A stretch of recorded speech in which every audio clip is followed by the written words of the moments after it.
Some stories do not begin with noise or tragedy. They begin quietly, almost unnoticed. This is one of those stories. A story about a man who lived among people but was never truly seen. His life did not end in headlines, yet it left questions that still echo today. What makes this story powerful is not what happened suddenly, but what unfolded slowly over time. The man was known as Benjamin to those who worked with him, though few knew him well. He lived an ordinary life on the surface, waking early, following routine, speaking little.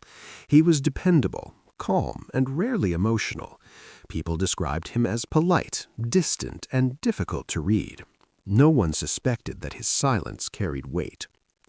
Benjamin worked in environments where observation mattered more than conversation. He noticed details others ignored, patterns others dismissed. He kept records carefully, never rushing, never careless. This habit made him valuable, but it also kept him isolated. Trust grew around him, yet familiarity never did. He remained on the edge of every room. Those who shared space with him sensed something restrained, not fear, not anger, but control. Benjamin never explained himself unless asked, and even then he spoke only what was necessary. His personal life remained invisible. No stories, no photographs, no visitors. It was as if his life paused when he left work. Over time, people stopped asking questions. Silence became his identity. But silence often invites interpretation. Some assumed he had nothing to say. Others believed he carried something private. The truth was more complex. Benjamin believed that revealing too much weakened a person. He learned that lesson early. His past was ordinary but shaped by absence. A father who left early, a mother who worked constantly. Responsibility arrived before comfort ever did. He learned to rely on himself and expect little from others. Emotional distance became survival, not choice, and survival slowly turned into habit. As years passed, Benjamin became a witness to moments others forgot, conversations overheard, documents filed, decisions made quietly behind closed doors. None of it seemed important at the time, but together they formed a picture few could see. History is often built from such unnoticed fragments. One evening, while reviewing old materials, Benjamin recognized inconsistencies, small ones at first. Dates that didn't align, names that reappeared in unexpected places. Nothing dramatic, nothing illegal on the surface, but enough to make him pause, enough to make him look again. Most people ignore such moments. Benjamin did not. He began comparing records carefully, slowly, methodically. Patterns emerged not of crime, but of avoidance. Things moved quietly out of sight. Responsibilities shifted without explanation. Accountability dissolved through procedure.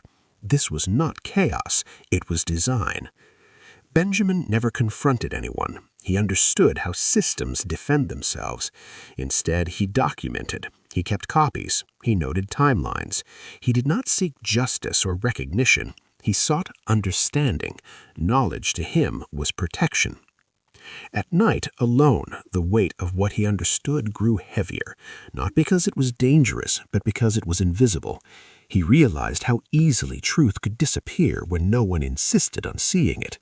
The system did not fear exposure. It relied on exhaustion. Benjamin considered leaving. Many do. But walking away does not erase what you know. It only relocates it. He stayed, quietly, continuing his work, not as a rebellion, as a record, as a memory. Others noticed changes in him, longer pauses, a deeper stillness. He seemed more distant, though he had always been reserved. Some mistook it for indifference. It was not. It was restraint, the kind that requires constant effort.